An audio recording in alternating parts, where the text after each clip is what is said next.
Hello, Brave to Be Me members. I wanted to explain what I mean by holistic self-care. So, holistic is a term that actually came from South Africa, funnily enough. It was a writer, an author who spoke about holism, and it was about how you can't just look at one part of a system, you need to look at all the parts. And so that's basically what holistic means. It's looking at the whole picture. So when it comes to self-care, my philosophy is that self-care is not just about making sure you get enough sleep and drink enough water. Self-care is about looking at the different aspects of you and trying to get them in balance. So it's really looking at what are your different needs and how can you honor those needs. So not just physical, but emotional and mental and spiritual. So let me know what you think about that. And if you have any questions about self-care, any aspect at all, while I'm on here live, please feel free to pop them in the comments and then I can answer them live. And if you're watching this after I've gone live, if you've come back to watch it, you can still pop your questions in the comments and I'll come back and I'll answer in the comments. Okay. So holistic self-care to me is about taking care of all the different aspects of self. So physical self-care, of course, has to do with our bodies, but it also has to do with our physical environment.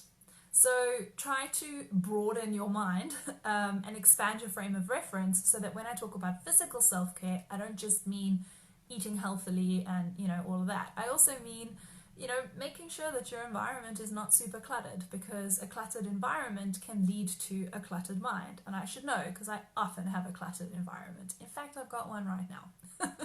Truth be told. So physical self-care can be about the external, but it is also primarily about what's going on in my body. Emotional self-care is about our feelings. It's about how do we take care of our emotional health. So it's all about setting boundaries. It's all about making sure that we have a voice for our emotions, that we have space to process them when they're, running strong, all of that good stuff. And we have needs. We have needs in that area. So emotional self-care is about honoring those needs. It's about doing what you need in order to feel okay. Mental self-care is all about mental health. So it's all about anxiety and thoughts and self-talk. It can also be about time because, time and energy. Kind of hard to place which one those go under, but I think they kind of fall under a couple of them. So like your energy, for example, could be under physical self-care, emotional, mental, or spiritual. And time as well is a little bit broad. But it's basically about boundaries. So it's looking after yourself. So mental self-care is like, if I'm feeling a lot of anxiety right now, why am I watching The Walking Dead? Okay. It's stimulating my fear response, and my brain doesn't know the difference between what's real and what's imagined. So, perhaps watching 10 seasons of Walking Dead in like 2 weeks was maybe not a good idea. By the way, Killian really loved it because I know we'd mentioned it before. But I'm recovering emotionally and mentally from watching The Walking Dead. So practicing some self-care and watching some lovely, happy series now. I digress. Spiritual self-care is all about taking care of the needs of the soul. So it's really important to spend time communing with nature and meditating and connecting with a higher power of your own understanding, whatever that is.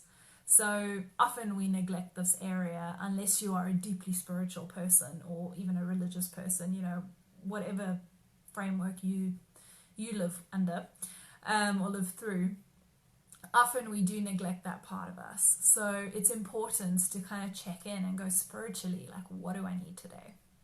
So for me, those are the 4 main aspects of self, and under those there are so many different things. And the main point I actually wanted to make to you today is that it's all interconnected. So focusing on self-care in one area will have an effect on the others. And I'll give you a wonderful example too, actually. Yoga and like hiking, let's say. Any kind of exercise outside, but let's go with hiking. Okay, so yoga and hiking, these are both physical activities. In terms of physical self-care, They're wonderful. Yoga, lubricated and stretched. It can get your heart rate up if you're doing like quite a high flow sequence. You know, it's a workout of sorts. So in terms of physical self-care, it's very good for you. The same with hiking. You know, builds your stamina, your muscles. It's exercise. It's really good for you. Get your heart rate up. In terms of emotional self-care, yoga, I don't know about you, but the first few times I ever did a yoga class, I got really emotional. Like I literally had tears in my eyes whilst flowing from movement to movement. And I think it's because of the breath work that goes with it. It taps into a really deep part within us of all this like we push down on our emotions so much. We try to deny feeling our emotions as much as possible because we think it's going to be so hard when we do. And when you do practices like yoga or anything really physical, but in this example, yoga, it unlocks all of that and it opens it up because we store all of this in our bodies. So when you're doing these physical things, the emotional stuff can come out too. So, oh, sorry, Kellyanne, I see there's a comment here. Let me just finish my sentence and then I'll read it. So yoga is emotional self-care as well. The same with hiking. When you are in nature and you're looking at views and you're pushing yourself in your body, it brings up emotions as well. In terms of mental self-care, mental health, yoga is brilliant for that. Like, it's so good for anxiety. For me, it's a moment of stillness, of quiet, and it really helps me connect with me. And so in terms of my mental health, it's really helpful. Same with hiking. Again, you're outside in nature, it's quiet, it's peaceful, and so it's very good for your mental health. And spiritual as well. Yoga, of course, it's a spiritual practice. It's all about connecting with the breath, which is your life force. And there's a really cool quote that I always use when it comes to yoga, and it says, "I meet myself in the stillness, and together we breathe." And I love that. It's like connecting with your inner wisdom, your higher self, the God within you, source energy, whatever you want to call it. So yoga is actually a very spiritual practice. Hiking as well, because you're in nature, because like there's nothing more spiritual than spending time in nature. It's beautiful. There's this unseen force, you know, that causes flowers to bloom and grass to grow and the wind to blow and all of that stuff. And when you spend time in that, you truly witness the miracle that is this world that we live in. So it's quite a spiritual practice, even though you might be doing it for physical reasons. And so that's what I wanted to get across to you, is that with self-care, holistic self-care, everything is interconnected. So doing one thing can really have a knock-on effect on all areas. So try to become quite intentional in the different self-care practices that you do, because like doing jumping jacks, for example, will probably not be as powerful overall as going for a hike or doing yoga might be. You know, however, if that's all you have time for, then awesome physical self-care, yeah, and probably emotional too, because you're going to feel good doing it, and even mental, because yay, you know, I can tick that off. I'm proud of myself. It's all about mindset. So everything's interconnected is really my point. Okay, I want to read this comment from Killian here. Self-care is so important. I'm realizing the value in spending time working on me. I'm learning new things about myself and rediscovering the things I really want for me through doing mindset membership work. Yay. I feel like I'm loving me more and more each day. Ah, that's so powerful. You see, and that makes a really good point, and something I haven't mentioned here. One huge big aspect of self-care is learning. Because when you expand your mind, your framework, when you learn new skills, do self-reflection, learn more about yourself and all of that, then you can better support yourself. Then you can better create daily habits and rituals that are going to make you feel good. You can start showing up differently in your relationships. You can start prioritizing yourself and your needs.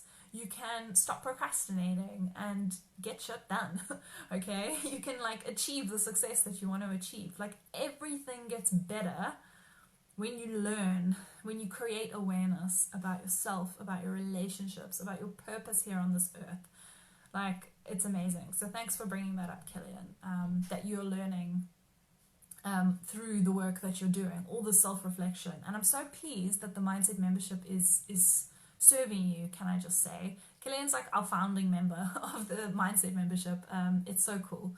It's a monthly subscription that I offer. It's 250 Rand a month, which translates, it depends on the exchange rate, but at the moment it's about £11, which is really affordable. And so every month we have a different theme. This month is Find Your Purpose. So we're focusing on the concept of Ikigai, which is a Japanese concept about how to live a life of purpose. And so, yeah, every month on the 1st you get a blog all about the theme, which I write with links and all kinds of stuff. You get a worksheet to kind of do that self-reflection that Killian's talking about, to kind of relate the theme to your own experience and to challenge you to start showing up a bit differently. There's a guided meditation which I record each month about the theme. There's a mantra, there's a live interactive Zoom learning session each month, and there's Monday accountability posts in our Facebook group. So anyway, just chucking that in there, seeing as Killian brought it up. But if anyone's interested in that, let me know. It's on my website as well, kirstymelmedlifecoach.com. Cool. But yeah, self-care. So I honestly believe that any success that you hope to have in life is so much easier to achieve when you are practicing holistic self-care. And that's why this lockdown has been so incredible, because it's kind of forced us to either get really stuck and paralyzed and not do anything to help ourselves, or to go, I now have the space and the time and the energy to look at shit and to do things differently. And like that, morning meditation that I didn't normally have time to do, now I have time to do it because I'm not sitting in traffic every day.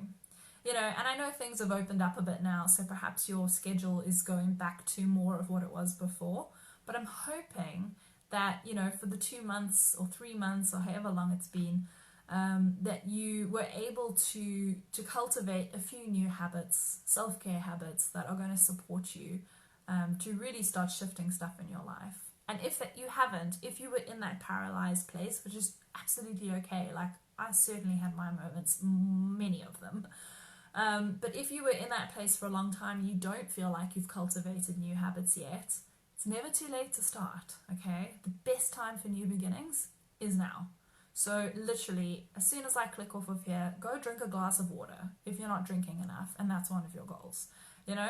Like go and follow a yoga workout or flow sequence. There's an app called Down Dog, which is free, and you can do a 15-minute yoga flow sequence on your phone. So, you know what I mean? Like, there's no excuses. Like, whatever your excuses are, you can find a way around them. I know that you can. If money is a thing, there's so much free stuff out there. If time is a thing, all you need is 10 minutes to do something, whether it's meditation or journaling or exercise or eating something healthy. Like, all you need is 10 minutes. And if you can't find 10 minutes in your day, then I really suggest you reprioritize how you are spending your time. Sounds like a bit of a judgment, but I don't mean it like that. I mean it more as a bit of a challenge. Okay. Killian says, the more I show up for myself, the more I can do that for others. 1,000% agree with you. It's the cup analogy. I've used it to death, but I'm going to say it again because it's so good. If you fill your cup first, you can serve from the overflow. If you are running on empty and you're trying to serve, you've got nothing to give. So self-care is about filling your cup first. Then you are of much better use to other people. Because if you're running on the dregs of your energy, how are you going to be helping people? You're certainly not going to be helping yourself. So if one of your priorities or values in life is helping and serving and empowering others, taking care of yourself first is the best way to do that. And it also models for other people that they can do that too. So think about that. Like, imagine you've got a child following you around going, how do I do that? Like children are like sponges. They absorb everything that we do. And they don't listen to what we say. They listen to what we do. So if you're a parent or you work with kids, or imagine your inner child sitting and following you around all day, which it does, model to that little person what, honoring your needs looks like. And you'll be setting them up for success as well. So it's so much bigger than just you and this habit that you're trying to create. Like, there's such a bigger picture out there, and it's all good. All good. All right, sending you love. Thanks for joining me live, Killian, and anyone else who's out there, and I will catch up with you soon. Bye, guys.